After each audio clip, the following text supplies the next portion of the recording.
Nesse primeiro vídeo, a gente vai reforçar as ideias de simulações que a gente já vinha desenvolvendo e, a partir delas, observar os gráficos da função de autocorrelação e autocorrelação parcial, tá? Então, aqui a gente está no ambiente do RStudio. Aí, basicamente, a gente tem essas quatro telinhas aqui. A gente tem a parte do editor, que a gente vai escrever e salvar nosso código em R, mas a gente pode também escrever e salvar em outros formatos, como o do RMD, que é do R Markdown, do quarto também, certo? Aqui a gente tem a parte do console, onde de fato o R vai executar as coisas, tá? Então, quando a gente executar um comando que foi digitado aqui no editor, ele vai ser executado aqui no console e vai gerar algum tipo de saída. Se eu salvar algum objeto, ele vai aparecer aqui nessa região do environment, certo? E aqui a gente tem outras telas auxiliares, né, como histórico de comandos executados, dentre outros. Nessa parte aqui, a gente tem a parte de arquivos, de plots. Quando a gente gerar um gráfico, o gráfico vai aparecer aqui. Aqui são os pacotes que estão instalados na sua máquina. E aqui a gente tem uma coisa importantíssima que é o help, né, a ajuda dos pacotes dos comandos. Então, basicamente, como é que a gente vai construir o nosso código em R. Quando eu quiser fazer comentário, seja para deixar organizado o código, seja para dar uma explicação para que a gente vá acompanhando e entendendo o comando que foi executado, a gente coloca um joguinho da velha e escreve, certo? Aqui, por exemplo, estou destacando a disciplina, coloquei aqui três jogos da velha. E depois de um comando, eu também posso colocar um jogo da velha e fazer um comentário. Aqui, pelas cores que eu escolhi em trabalhar, a gente tem comentários em azul, né? Mas vai depender do layout que você escolhe para o seu RStudio, tá? Então, a gente vai simular aqui uns dois modelos e fazer a FAQ e a FAQ-P desses modelos nesse vídeo, certo? Aqui a gente tem aquele comando de setSeed, né? Para a gente gerar uma semente aleatória para que quando eu replique isso, ele gere a mesma simulação, certo? Aí aqui tem uma explicaçãozinha do setSeed, tá? Como é que você vai no help? Você clica aqui no comando que você vai trabalhar e clica em F1, ou então digita uma interrogação e o comando. Aí você pode selecionar isso e executar. Como é que eu executo um comando que está no editor? A gente dá um Ctrl Enter, certo? Aí ele vem aqui e dá um detalhamento do setSeed e outras questões associadas a ele, ok? Então aqui eu escolhi uma semente aleatória 1, vou executar. Eu posso também só colocar o cursor dentro do comando, antes do comando, e executar. E a gente observa que aqui no console foi executado exatamente o que está disposto lá no editor. Então, essa é a lógica de construção do código em R aqui, certo? Relembrando, a nossa função de autocorrelação ela vai estar associada à ordem do média móvel e a função de autocorrelação ela vai estar associada à ordem do processo autorregressivo, ok? E reforço ainda que a análise visual ela não é uma garantia de escolha do modelo correto, mas ela dá ideias para a gente. Então, o primeiro modelo simulado aqui é um média móvel 1, com um teto igual a zero, e eu estou colocando um tamanho de uma amostra de n. O comando que a gente está utilizando para fazer as simulações é o arima.sim, ele é um comando do pacote básico, então eu joguei aqui o help do comando, aí ele vai dar aqui toda a estrutura, quais são os argumentos possíveis de serem inseridos, e no final a gente tem um exemplo, certo? De como a gente escreve o código de uma simulação, ok? Aqui a nossa simulação já está disposta, todos já têm acesso ao código que está disponível na página da disciplina no site. Então eu estou salvando isso aqui como um objeto, ok? E eu estou dizendo que esse objeto é uma simulação de um modelo ARIMA, a partir do comando arima.sim, E eu estou dizendo aqui que o modelo é um média móvel com θ igual a zero e eu tenho um número de observações igual a 100. Vou aproveitar que está selecionado e executar. Note que no console apareceu que foi executado e aqui no environment apareceu a série que foi criada com os números aleatórios, tá? Aqui a gente tem um comando tsplot, que também é um comando do pacote básico, então a gente não precisa convidar nenhum pacote para trabalhar com a gente nesse momento. Então, se eu executar esse comando, aí aqui nessa telinha auxiliar de plots vai aparecer o gráfico dessa série, tá? Lembrando que posteriormente a gente vai trabalhar com séries reais. E aqui a gente tem os comandos para executar a função de autocorrelação, certo? Que é a CF em inglês. E eu tenho aqui o comando para executar a função de autocorrelação, que é PACF, certo? Função de autocorrelação parcial. Como é que a gente executa isso? A gente digita ACF e note que aqui já diz que é do pacote stats, que é o pacote básico do R. E eu posso simplesmente chamar a minha série que foi salva, que já vai aparecer aqui como um objeto salvo do R. Então, tendo digitado, executei. E faço a mesma coisa com a função de autocorrelação parcial. Digito, convoco o objeto e executo, ok? Então, o que é que a gente pode observar? Aqui é o gráfico da função de autocorrelação. A gente observa que, tirando essa primeira autocorrelação aqui, todas as demais autocorrelações estão dentro do intervalo de confiança, então isso é estatisticamente igual a zero, tá? A grande questão de utilizar o pacote básico para executar a função de autocorrelação é que ele gera sempre essa autocorrelação aqui igual a um significativa, porque eu estou trabalhando com o lag igual a zero, com a defasagem igual a zero. Está aqui bem destacado isso, tá? Então, o que a gente deve observar para tentar descobrir qual é a ordem do processo é, na verdade, todas as autocorrelações a partir da defasagem um do lag um, tá? E desconsiderando essa autocorrelação aqui. Já para a função de autocorrelação parcial, a gente não tem essa questão e todas as autocorrelações foram não significativas por estarem dentro do intervalo de confiança. O que é que você pode fazer também? Se você quiser observar os valores da função de autocorrelação, por exemplo, você pode salvar isso como objeto. Eu vou chamar de ACF do MA1. Então, eu coloco aqui o comando novamente e chamo o objeto que eu já tinha salvo. O que é que vai acontecer aqui? Ele gerou um arquivo de dados, tá? Que contém as informações da autocorrelação que foi observada, ok? Então, aqui tem todos os componentes do arquivo, certo? Do objeto que foi salvo. E para a gente observar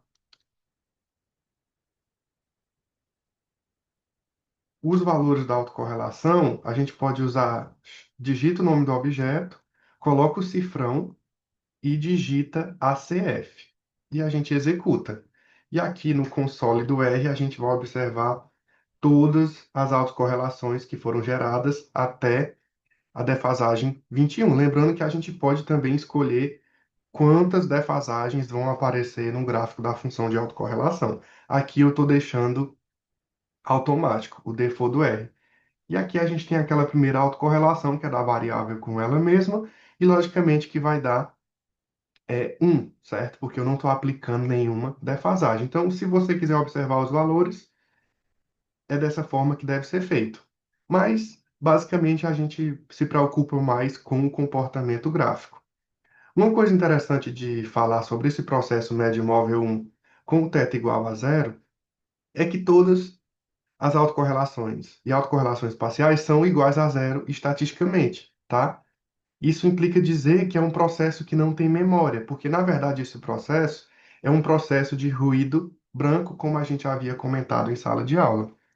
Agora, é interessante, descendo aqui um pouquinho o código, é interessante que a gente use o pacote Forecast. Ele é um dos pacotes mais poderosos para séries univariadas, que é o nosso caso, tá? Porque ele faz melhor a função de autocorrelação, porque não vai ter esse problema da defasagem igual a zero, né? Que para a gente não faz sentido. Como posteriormente a gente vai utilizar ele para executar os modelos potenciais, executar a previsão de fato. Ele é bastante poderoso quanto a isso. Então, caso você não tenha o Forecast instalado na sua máquina, você vem aqui e descomenta, tá? Então aqui já mudou de cor, a gente pode executar e ele vai ser instalado na sua máquina. Como eu já tenho instalado na minha máquina, eu vou deixar ele comentado, certo? O R, a gente precisa dizer para o R qual é o pacote que eu quero utilizar, certo? Então, se eu quero fazer a função de autocorrelação e a função de autocorrelação parcial utilizando os comandos do pacote Forecast, primeiro eu tenho que convidar o pacote para trabalhar comigo. Como é que a gente faz isso? A gente vai utilizar o comando library e digitar o nome do pacote que vai ser utilizado. Aí aqui eu cliquei na linha do comando que faz isso e vou dar um Ctrl Enter. Aqui ele vai dizer que o pacote foi compilado no R versão 4.43, enfim, certo? Algumas observações de aviso que ele dá, certo? Aí aqui a gente tem aquela mesma simulação que a gente já tinha executado, não vou executar novamente, mas eu vou executar agora, vou apagar aqui para a gente fazer junto, para a única diferença do comando do pacote básico, que é esse, para o pacote do Forecast, quanto à função de autocorrelação, é que o comando do Forecast começa com A maiúsculo e o comando do Stats começa com A minúsculo. Então, é esse aqui que eu vou utilizar. E a gente só convoca o objeto de série temporal que já tinha sido salvo e executa, tá? Então, note que aquele problema de ter aquela autocorrelação igual a 1 quando o lag é igual a zero já não aparece na função de autocorrelação do forecast. E aqui a gente pode executar também a função de autocorrelação parcial, que a única coisa que vai mudar em termos de comando é que a função de autocorrelação parcial ela vai começar com P maiúsculo, e aqui eu executo e vou obter o que eu já tinha obtido anteriormente.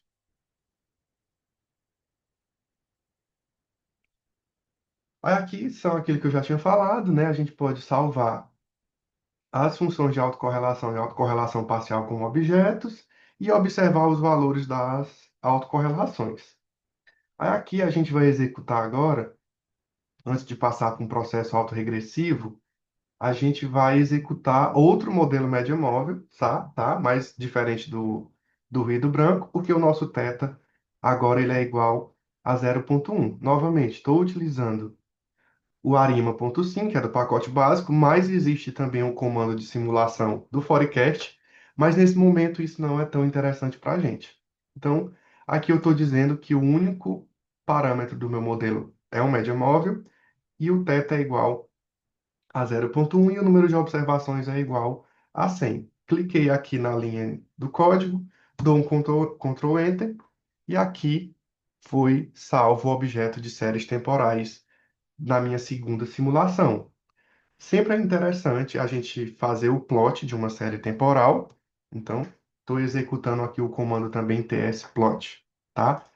Digito tsplot, coloco o nome da minha série que está devidamente salva. E aqui note que eu já estou fazendo uso das funções de autocorrelação e autocorrelação parcial do Forecast, tá? Que é o que eu aconselho que vocês também façam.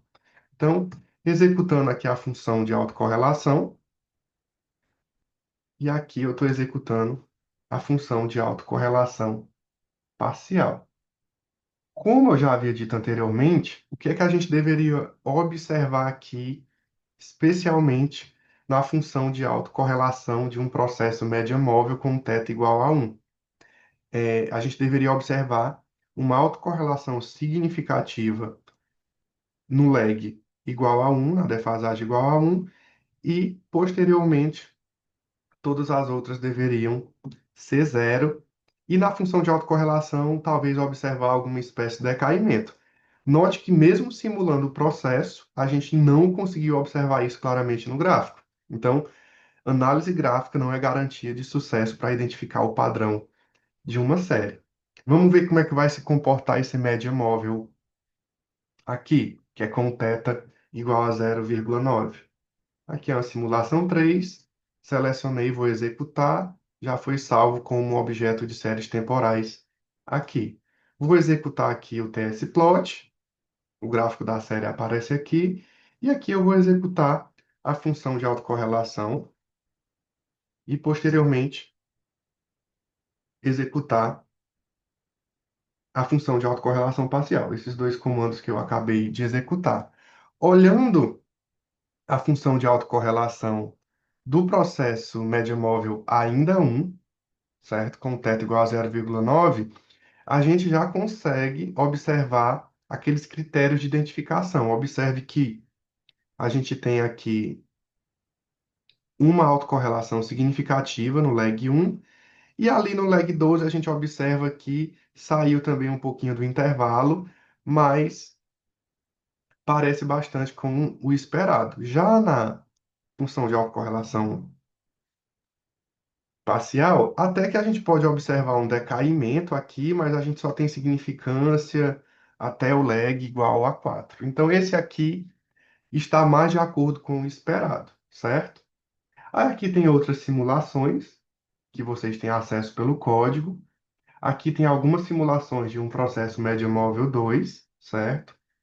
Só que agora a gente vai simular pelo menos aqui dois processos autorregressivos, ok? Lembrando também que esses modelos a gente está gerando sem diferença, certo? Sem ordem de integração, porque a gente está no universo de séries estacionárias. Então, o que é que a gente tem aqui? Vou executar aqui o setSeed, da semente aleatória, e eu vou executar aqui o modelo AR1, estou salvando como objeto, certo? Utilizando o comando que a gente já vem utilizando, e eu estou dizendo aqui no comando que o meu AR tem um único parâmetro que é 0,5. Então, executei minha simulação e já foi salva como um objeto aqui de séries temporais, certo? Novamente, a gente pode executar o plot TS. Aí aqui a gente tem a exibição do comportamento da nossa série.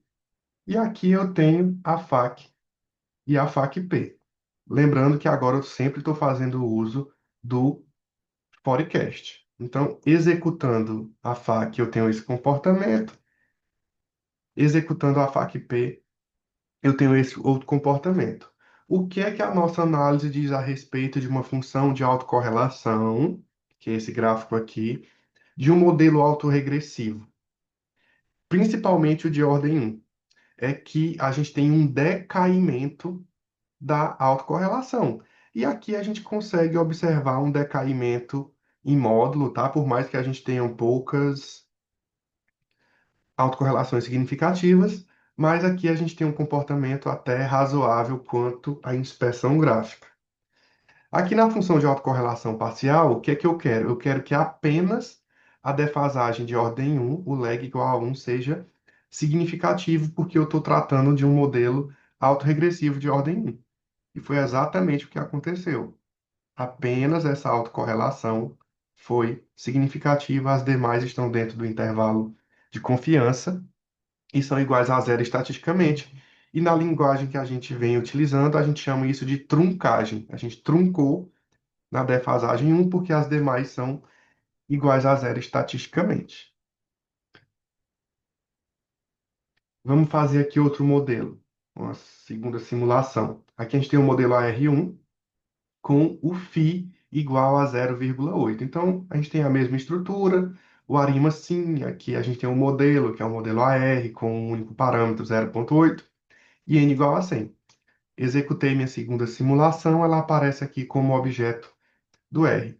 Executei o meu gráfico, o meu plot TS, e está aqui o comportamento desse modelo autorregressivo. Então, a gente vai fazer a função de autocorrelação e a função de autocorrelação parcial. Lembrando que a gente ainda está trabalhando com o modelo autorregressivo de ordem 1. O que é que a gente espera do modelo? Um decaimento da FAC. Então, a gente observa claramente esse decaimento. E na FAC-P, a gente quer que trunque na primeira defasagem. E note que é exatamente isso que acontece. A única autocorrelação significativa é na defasagem 1. Então, aqui a gente teve um comportamento bem interessante quanto àquela nossa inspeção visual.